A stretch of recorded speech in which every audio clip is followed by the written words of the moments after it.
Hi guys, it's Steve from Blue Jays Fans UK, and you are watching the Walk Off podcast with Scott and Adam. Hello and welcome to the Walk Off, everybody. I'm Scott Belford, joined as always by Adam Mack. Very excited for today's episode. Now, normally we do release our guest interviews separately, but we're going to kind of do it all together here because we talked to Steve Hunter of the Blue Jays Fans UK. He's a big member of that Blue Jays online community. He's on Twitter, Insta, and Facebook, and he's out of England, so we pick his brain on what it's like being a UK baseball fan. And then on top of that, we get into all sorts of things, Blue Jays, the World Series, and stuff like that. And because we touched on so many things, we're like, well, there's no use in releasing this interview and then one day later releasing the podcast. So this is from yesterday, but we will throw to him in just a second. One thing we didn't touch on that I did wish to quickly touch on before we throw to Steve is Buster Posey. Buddy, he has announced that he is going to retire. One of the all-timers, man.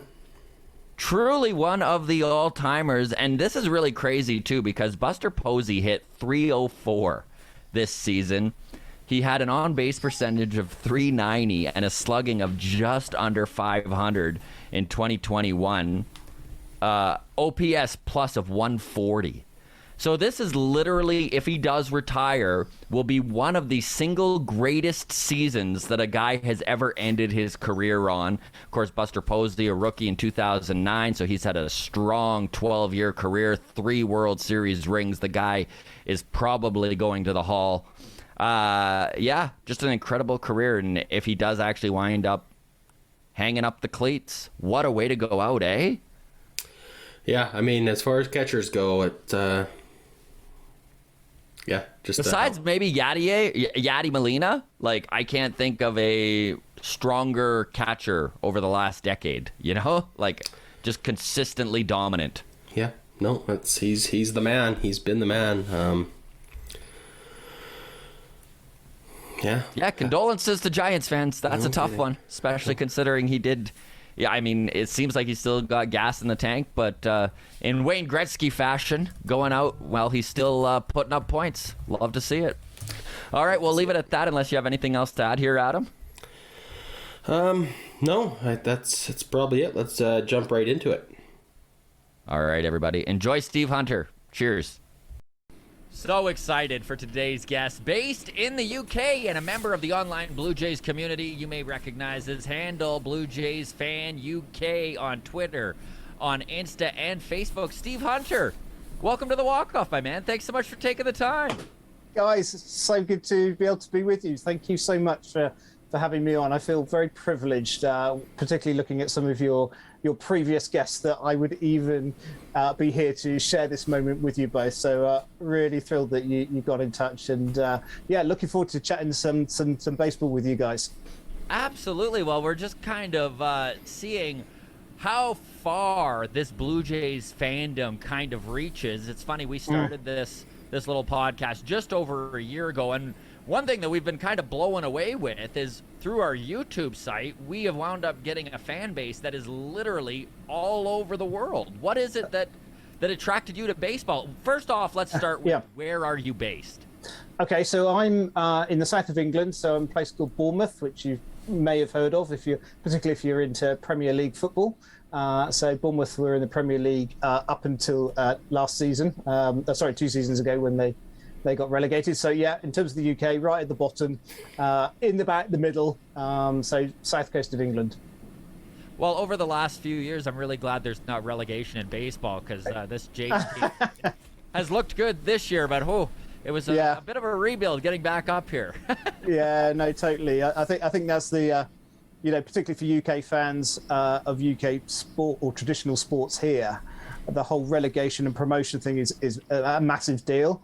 And I think that's why sometimes it's a little bit hard to bridge that gap into American sports where that doesn't happen. So I think, you guys are like, why do the Orioles get to keep playing? Exactly. Yeah, no, I mean, that's it. That is totally it. And I think the whole mindset of particularly football here. I mean, football is obviously the big sport, and they tried to set up this European Super League recently, where all the big major clubs, not just in the UK but across Europe, had sort of signed up to this thing, and it was going to be on this model of no relegation, no promotion. You are the select teams, and it absolutely fell on its feet on day one. There's such an uproar. Yeah, football fans lost their mind. Oh, totally. Yeah, I mean, it was incredible, and there was an awful lot of backtracking from the big clubs here when they realised they'd made a real error of judgment. So yeah, that's obviously a massive difference between ourselves and traditional American sports. So I'm really curious, Steve. I mean, I was almost expecting, because. Okay, let me word this properly, because I don't wish to offend you in any way. But of course not, no problem. All Jays fans that are living in different places, a lot of them tend to be expats, and that's one of the reasons why they still follow the team. What is it that got you into Toronto Blue Jays baseball? Yeah, it's great question, Scott. So my story goes back to 1994. And I have some friends who were living in Hamilton at the time, and we came across to visit them that summer. And my birthday's in the middle of August, and happened to be in Canada at the time of my birthday. And they knew I love sport, so they offered to take me to a Jays game. And so it was the 8th of August, 1994. So unfortunately for me, it was the wrong side of the World Series wins. You just missed it. I did. I just missed it. But the place was still pumping. So Sky Dome, obviously, in those days. So great atmosphere. Roof open that night.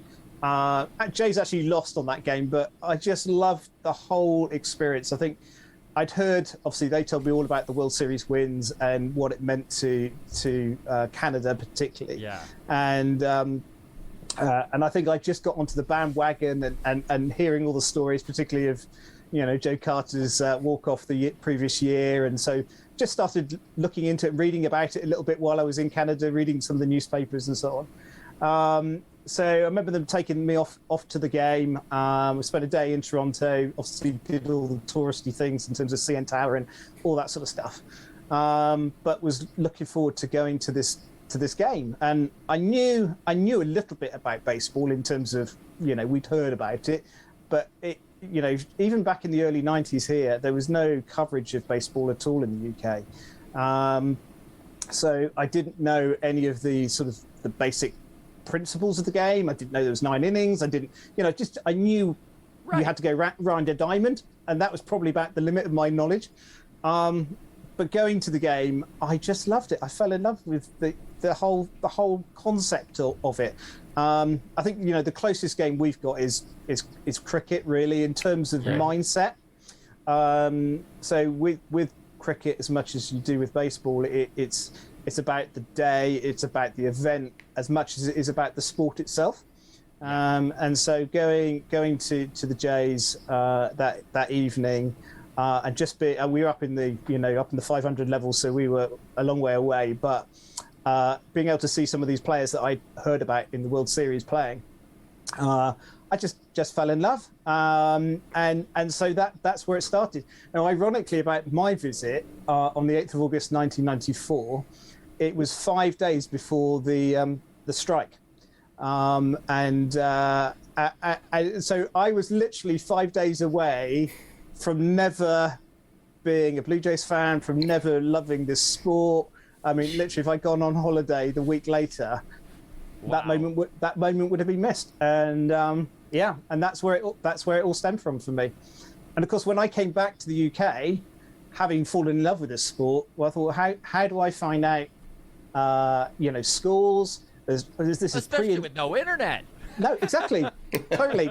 Pre-internet, no coverage on the TV here, and so what I used to do, that we've got a newsagent chain here called WH Smith, and so I used to go down on a Saturday morning, and they used to sell a USA Today newspaper. Just on a Saturday. You couldn't get it the rest of the week. Just on a Saturday would sell. So I'd go down and I'd get a copy, and I'd just be able to read a little bit about baseball and about how the Jays were doing. And of course, then the strike hit, and that was it for the rest of '94, and I think partly into '95, if I remember correctly. So those early years, it was very scant in terms of being able to follow how the team were doing. And then as we got towards the end of the 90s, they started showing Sunday night baseball overnight here. And so it was the feed with Fox. Whatever feed that they were doing on that evening, whoever was playing, that was the game that you could see.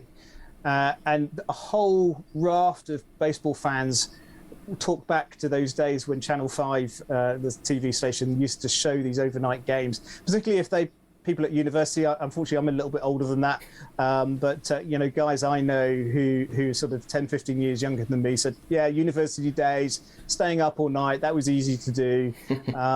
We used to record the old VHS cassettes, record the games, and then would watch them back later.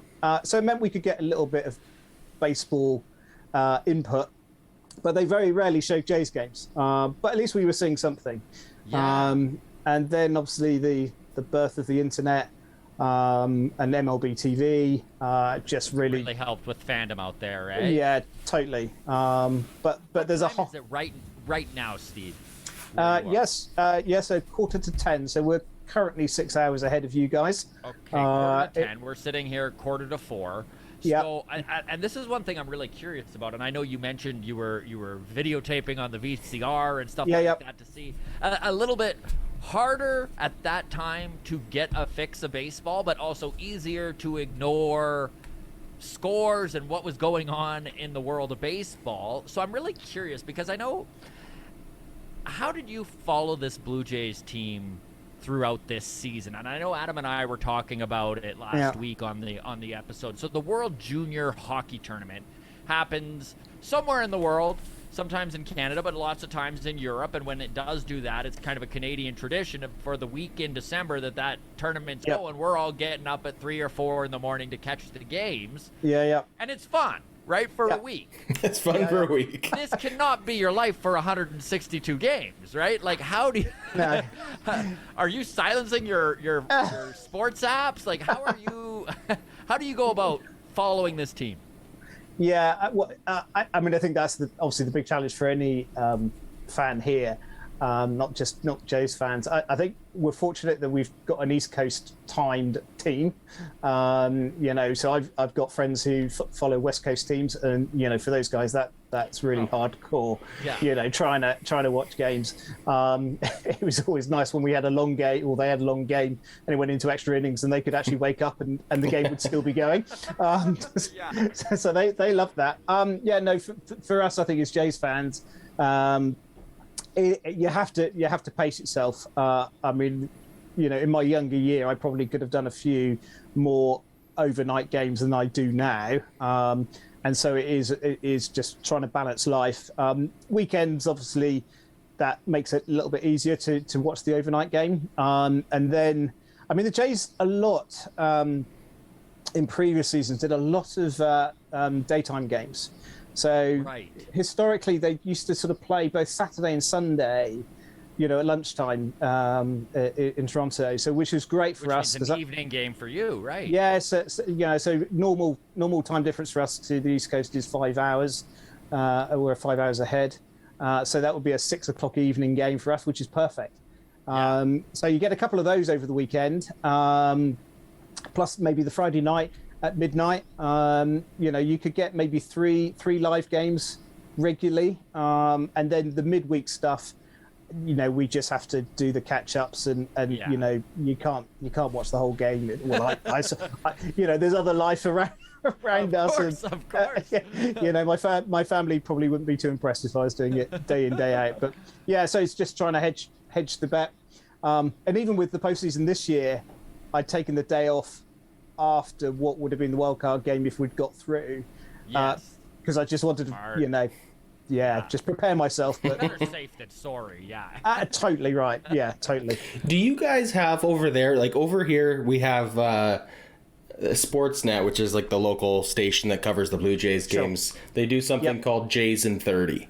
So basically, the next morning they'll play the previous night's game, but they condense it from whatever 4.5 hours it was into 30 minutes, right? So the only pitches you're seeing are strikeouts and balls in play, and it flies by. Do you guys get that in the morning, or do you just still have a 3-hour game you have to fast forward through? No. So with MLB TV, they've historically, up until about halfway through this season, all you got was the full live game.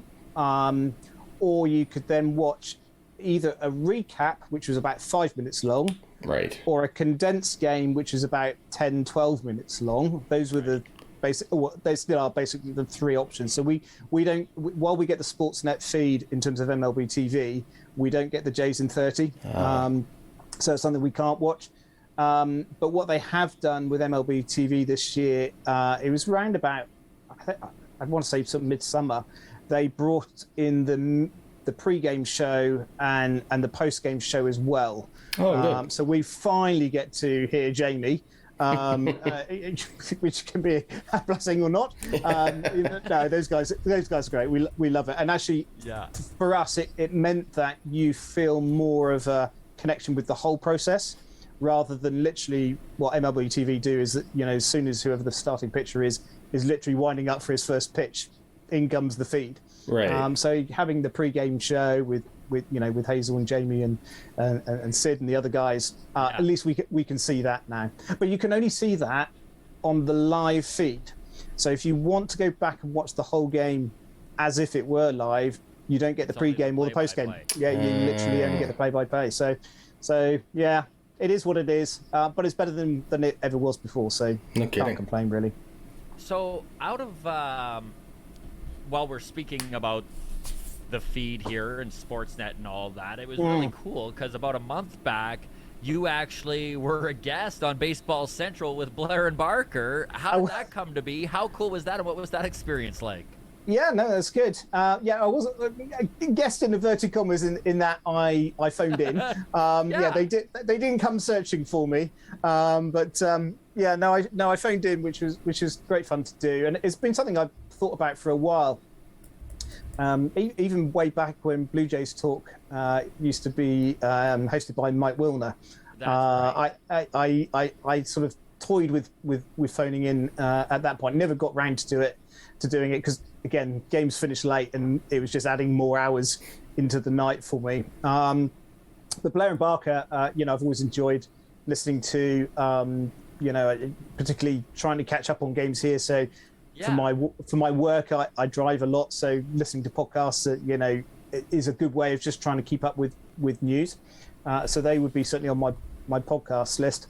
So I thought, why not? Why not phone in and, let them know that there are people outside Canada that are watching and listening and, enjoying following the Jays. So, well, it was pretty cool to hear. Like right away, I was like, "Oh, that's we're following him on Twitter." Yeah, you know him. They were very affectionate and warm to me in terms of welcoming me onto the show. And I suppose it's a bit out of the norm to get somebody from outside Canada phoning in. And I think, unfortunately, our line dropped right at the wrong moment because Jeff was asking me about the football in terms of how Bournemouth are doing. It was great to chat to them, and they were very gracious with having me on and answering my question. So obviously we're all pretty hardcore Blue Jays fans. Yeah.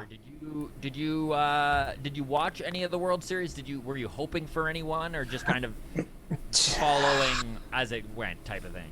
Yeah, I mean, to be honest, I think coming out of the season, there was moments, weren't there, in terms of 2021 of elation and disappointment all the way through, and there were moments where I thought, we're really we're flying. I think if I just wind back in terms of my expectation for 2021, I didn't think it would be our year. If I'm absolutely honest, I think it was going to be another stepping stone. I think we saw some of that in the shortened season last year, and seeing how the Jays played. I thought this year would be a better year, but I didn't think we were quite there yet. So I had to sort of always just measure everything by where I started from. And then, of course, leading into August, we were doing well. And then we had that pretty poor run through August. And I was thinking, do you know what, just, the whole postseason thing's just dying here. I didn't want to give up hope. I don't know whether I even said it publicly, but probably in my heart, I thought we're not going to, it's just not happening.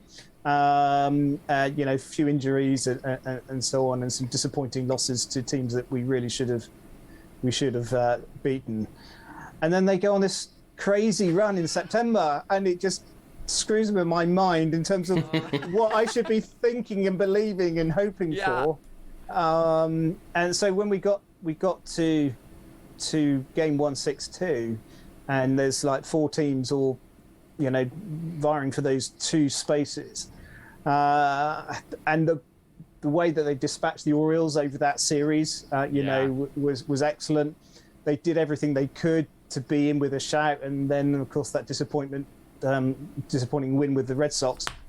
Yeah, then we just had to sit there and watch it slowly go away as the Rays score, as the Yankees score 1 run against the Rays, and the Red Sox were losing, and you're just like, how is this happening? How is this how the season goes down? I know, and just that whole emotion of, well, I didn't think we'd be here, but we are here, and now we've got a real chance. And I think if we can get across this line, then the Jays, I really think, are in for a shout for the world, for doing well in the World Series and the postseason certainly. So when we didn't get across the line, in answering to your question in terms of postseason and World Series, I just lost all impetus to really invest in it, to be honest. I think the disappointment and the sadness of being so close, and I think with a really good team as well, it wasn't so close, and we might have done quite well. I think if we got through, absolutely, we were totally done. I agree, and this transitions really well because the Braves did what they had to do, right? Like, despite all the obstacles in the season, they had some big injuries throughout it. Trade deadline acquisitions, literally every single one of them seemed to just work out perfectly for them. And yet I know there's, and I'm guilty of this too a bit, a lot of bitterness from Jays fans watching a 91-win Toronto team not make the playoffs, and then seeing the 88-win Atlanta team win the World Series. Yeah. Do you feel that way, or are you fine with giving the Braves their due? Well, I think you can only play what's put in front of you, can't you? And the Braves got through, we didn't. I mean, that's just how the leagues are set up. It is exactly. I think you have to ask the question whether, when the Jays had the opportunity to jump out of the AL East a few years back, whether that would have been a good decision or a bad decision. I mean, it's one of those, isn't it? I think the fact that they're in the AL East and they're playing excellent sides regularly, I think that's good for them.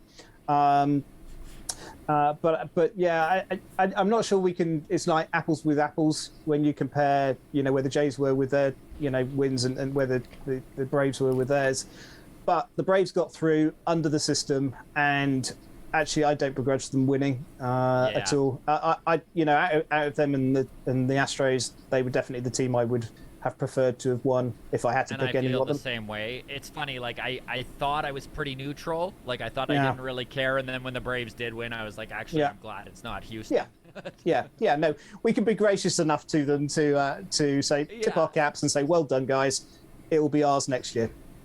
So I'm curious how you think then, I mean, with this Braves win, a lot of fans are comparing the last 4 years of the Shapiro-Atkins regime in Toronto with the last 4 years of the Anthopoulos regime in Atlanta, right? And it's weird because I don't think there's a general manager in sports history that has more fans than AA in Toronto. Like, I can't even, it's not a thing. Fans don't cheer for GMs. It's just wild to me.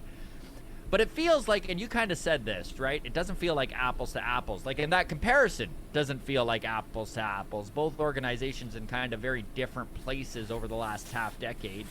the Braves feel like they're years ahead in their rebuild when Anthopoulos kind of jumped in. How do you feel about this comparison, and where are you at with this Jays front office? Do you like the Shapiro-Atkins regime?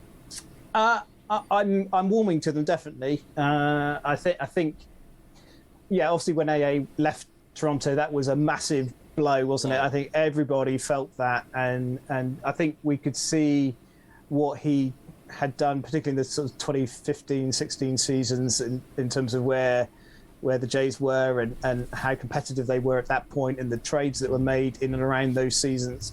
So I think a good point, because they were blockbusters. I think that's part of love for him. Like, he just put all his chips in. It's just like, how did that even happen? You know, I just like, it was just, you know, he waved the magic wand and suddenly, oh my goodness, this is a hardcore team. Yeah. And so I think you know, and seeing, I think probably a lot of Jays fans felt the disappointment for him as much as anybody else when they didn't get through in those 2 seasons, because he had put everything on the line to try and give Gibby as much firepower to pull this thing home. So I think you know, Jays fans recognised that and were really disappointed for him that it didn't happen. And then of course after 2016, you know, the sort of the rebuild years started again, and they offloaded obviously a lot of big names, big contracts. So when Alex left, I think there was a lot of emotion around him disappearing, and I think, you know, certainly as I've looked over Twitter today, you know, since the Braves have won, a lot of warm comments towards him. Yes. You know, I think since he's arrived at the Braves, I think he said he's won every year since he's been there. So I you know, don't begrudge him his victory. I think, you know, again, we can tip our caps to him. I think you know, with the new kids on the block, well, they're not so new now, are they? No, 5 years in now. 5 years, I know. Time's just gone. I think it took a lot of getting used to, because the model felt very different. And for me, it felt very corporate.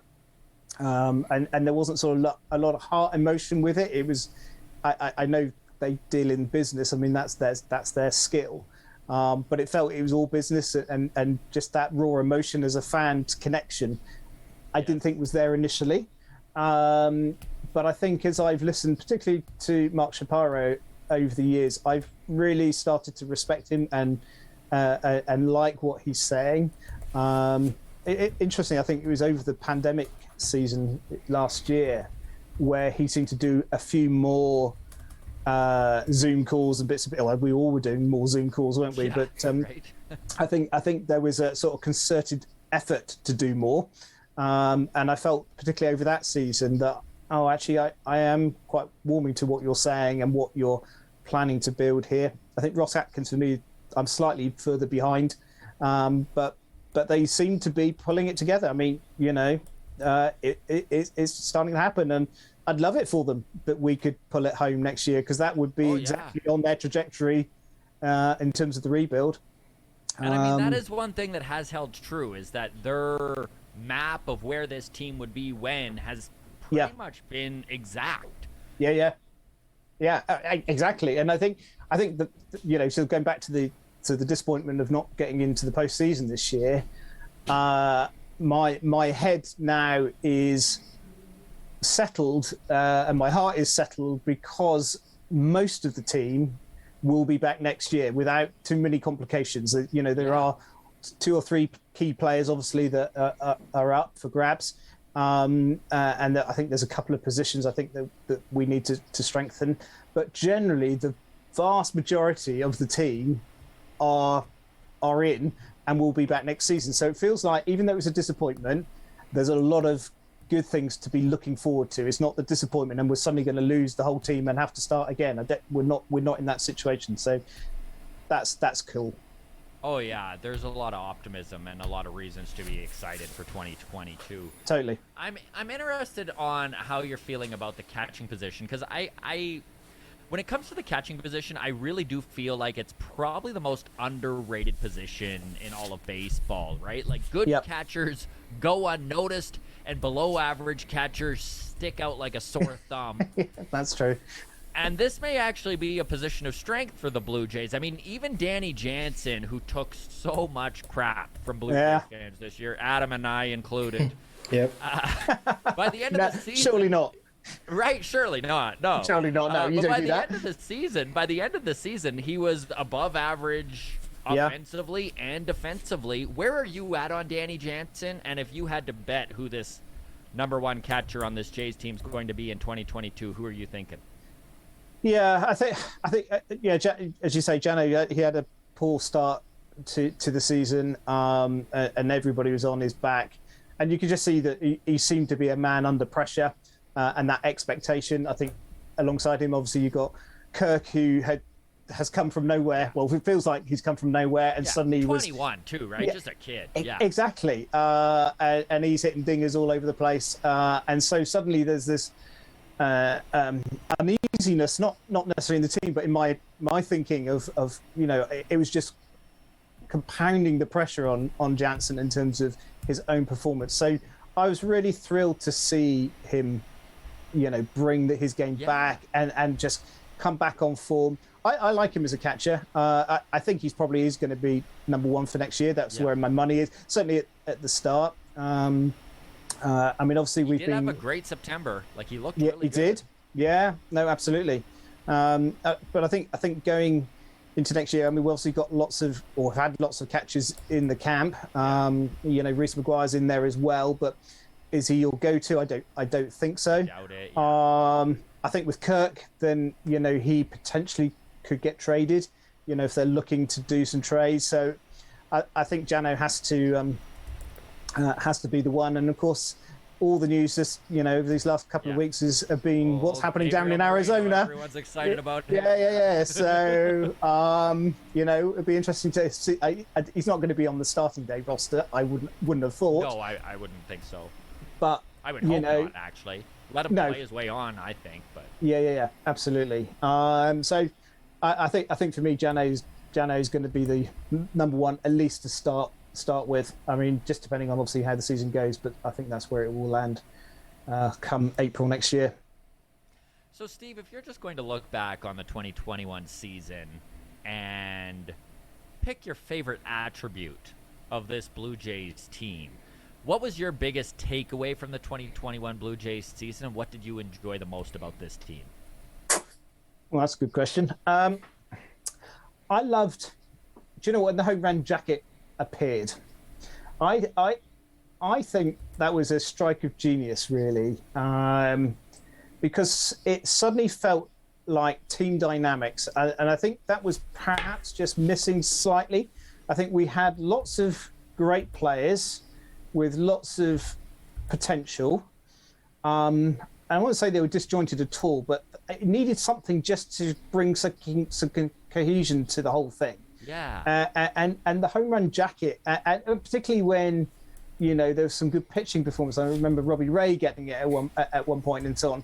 So actually, it was something that connected everybody together. And it was banded in front of other teams, wasn't it? In terms of, I think it was, if I remember correctly, I think it was one of the Yankees games. It was. That one of the, the commentators just like, I'm sick to death of seeing that jacket. And I think that's exactly what we wanted. Exactly what we wanted. I love that take. Yeah. You know what's funny? I had no idea where you were going to go with that question, but I love that home run jacket, and you nailed it.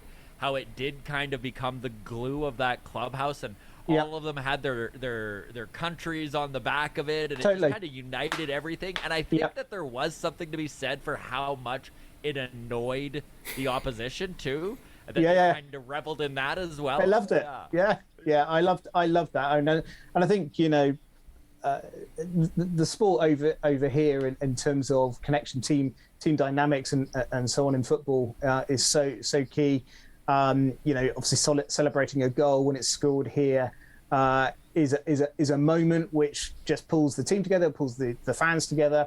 And I think in baseball, because of the nature of the sport and how it's mapped out on the field. It's much harder to in those moments.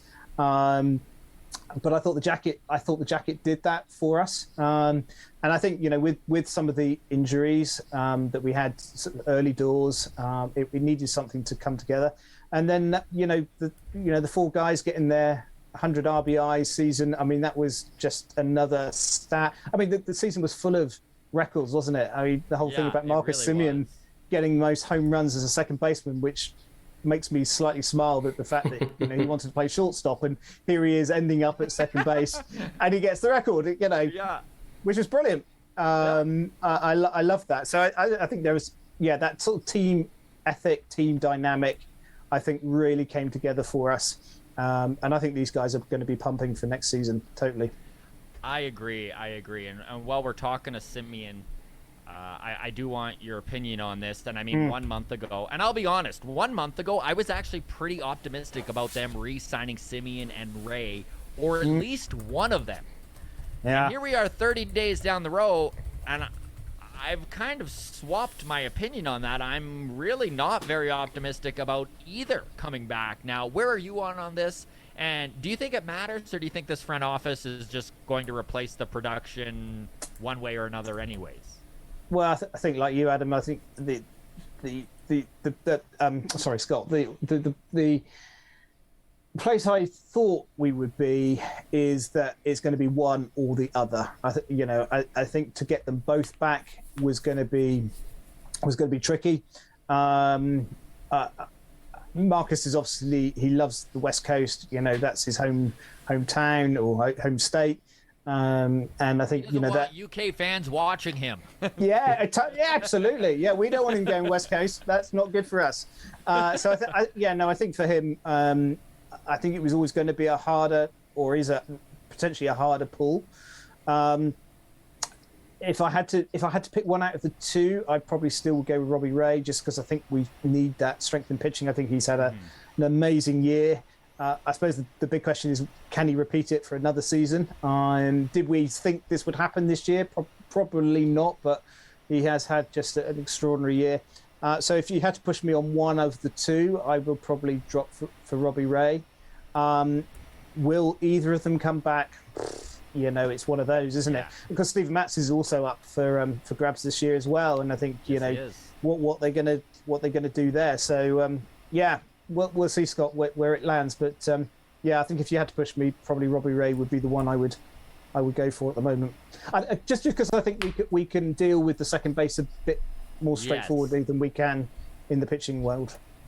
And when it comes to free agency, I think a lot of these guys are. I mean, it's a massive shortstop free agent class this year. Yeah. And I think we're going to see some big money thrown around, which does make me think that it is very possible trades could very well be a big part of this Blue Jays offseason, or at least that seems to be the feel right now, right? And one of the top trade chips on this team that everyone keeps mentioning, Gold Glove and Silver Slugger finalist Lourdes Gurriel Jr., who was completely on fire in September. I mean, he was one of the best baseball players, period. Forget about the team, just in Major League Baseball. And he's on a very team-friendly contract, right? He's making about $3 million a year for the next couple years. What sort of return would you be looking for to move this guy? Or are you kind of at the point where you think his value is so high, just keep Lourdes? I'd love Lourdes to stay. I think, again, he's been dynamic for the club. I think he's been one of the more unsung heroes. All the big names of Bo Bichette and Vladdy and so on. And I think Lourdes has been just slightly below the radar of everybody else. That's an insightful take. I agree with you. And he seems like glue in that clubhouse too, right? I mean, he's the one, one of the ones who who's partying around. I think the whole hair and just the whole look about him. I think he is that glue, and I'd be desperately sad to see him go. I think we could benefit from him because he can fill gaps when we have issues elsewhere. I think particularly when Springer was injured for large chunks of the season, somebody like Lourdes just being in the lineup is a good man to have, and I wouldn't want to lose him. I think I'm on board with what you're saying at this point, Steve. And what's interesting is if we were to go back 1 year to last year's offseason, I was kind of all right with them moving Lourdes. I've always liked Lourdes. I always saw his potential. Yeah. But this year has kind of solidified him for me anyways as a member of this core going forward. And I worry that if they move him for, let's say, a Jose Ramirez, who I would love at third base for this team. Yeah. My nightmare is that we trade Lourdes for Jose Ramirez, and then their numbers are almost identical, right? Yeah, sure.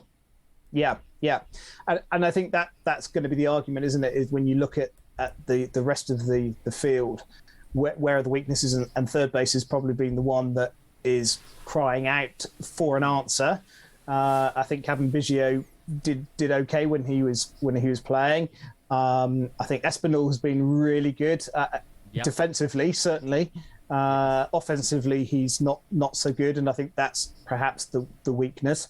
And of course, if Simeon goes as well, and then they have to start platooning guys from between third and second, and just moving around, it sort of leaves that third base a little bit vulnerable. So something's coming down the pike. They obviously need to do something to address either second or third or both. Yeah. So we shall see. The following 8 Blue Jays have officially declared free agency, which is how it was written by Shai Davidi, and it just makes me laugh. Declared free agency. It reminds me of that episode of The Office where Michael Scott walks in and is like, "I declare bankruptcy." And it's like, absolutely. That's how the system works, though. That's how the system works. So Corey Dickerson, Joakim Soria, Gerard Dyson, David Phelps, Robbie Ray, Marcus Simeon, Steven Matz, Kirby Yates, all FAs. Yep. And let's leave Ray and Simeon out of this for now because we just talked about them. Of the other 6, are there any of them that you wouldn't mind seeing coming back on a team contract? Well, Steven Matz certainly. Love to see him back.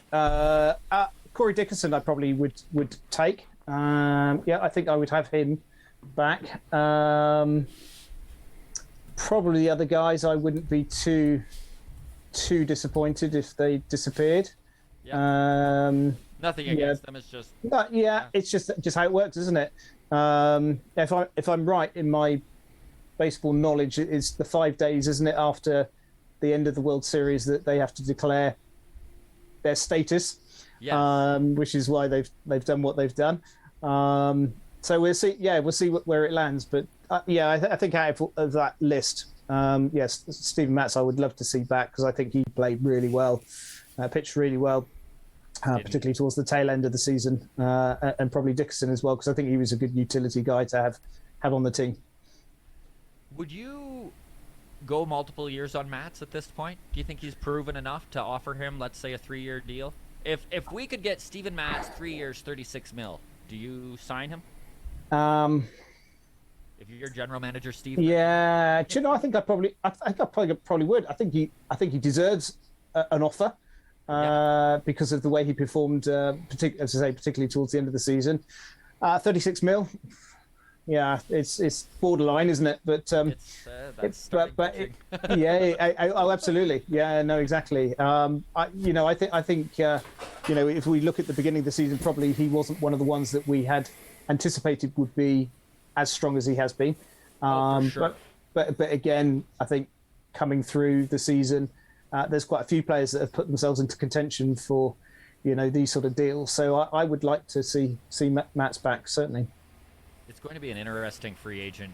Oh, and it's just an interesting free agency. We're going to see, especially this Blue Jays front office, do some stuff none of us saw coming. And that's what I love about the baseball world is that just because of the way contracts work, which is very different from football, and you get these surprise things happening that you just don't see coming down the run. And I think with football, you sort of aware when contracts are coming to an end and so on. So there's a sort of similar mindset in terms of those guys who are free agents and are able to leave, others guys getting contract extensions and so on. But this whole sort of, while we have the transfer window, which is similar, it doesn't tend to bring many big surprises like baseball does. And I just suddenly, like, you've got a guy who's going great guns for a team, and suddenly he's been changed. The exchange has happened, and sorry, you're now pitching, or you're now batting up the road for another team. It just seems so crazy that they can do that. Because baseball, when it comes down to it, it's one of the only sports where the trades themselves can be mind-blowing. Because if you start looking at hockey and basketball, the money's got to match up a lot of times, right? Otherwise, the trade doesn't work. Whereas in baseball, it doesn't matter if the money matches up. If there's a team out there that's going to spend big and they're prepared to give up prospects, they can take all the money on. So it causes these blockbuster trades that are just so fun. I guess there's a season next year. Well, the old CBA. Yeah, I mean, I don't know what you guys feel about that, whether that's even... I mean, I'm sort of like, is that really a possibility that we're not going to have baseball next year? I mean, I know, again, because the whole relationship between owners and players and stuff is very different to what we have as a sporting backdrop here. Adam and I actually talked about this last episode quite a bit, where we both kind of feel like I think there is going to be a season, but the fact that baseball already proved that they could pull off a 60-game season does make them a little bit more prone to losing games, I think. Like, both sides are kind of prepared to maybe stand off a little longer than we may have seen in years past, because they've already proven proof of concept on a 60-game season. But but that 2020 season, it was a season. Yeah, I guess. But is that what everybody wants? That's not what we're aiming for, surely. It just, it wasn't Mickey Mouse, but it was. I think everybody sort of, has it got an asterisk next to, World Series winner that year. Everyone except for Dodgers fans puts an asterisk on it. That's totally right. Yeah. Yeah, if we'd won the World Series, would we want an asterisk on that year? Exactly. Yeah, we'd be like, that was legit. Yeah, absolutely. Played our socks Steve, off. honestly, thank you so much for taking the time and coming on the podcast here. We've really appreciated talking ball with you. Before I let you go, I'd love to hear a quick prediction if the season goes as it should, 162 next year. Yeah. Where do you predict the Blue Jays finish? In terms of total season? Total season. Go ahead. You can be as bullish as you want here. Yeah, well, I'm going to be bullish because I think we should be bullish because this team is ace. It is set up for next year. I totally believe that. I think looking at it, in my predictions in this season just gone, I actually had the Yankees winning it, the Rays fighting it out for second with ourselves, Red Sox fourth, Orioles fifth. And I think next year, I think we can take anybody on in that AL East. I think we're poised to take it. I think particularly if they get some good trades over the off season.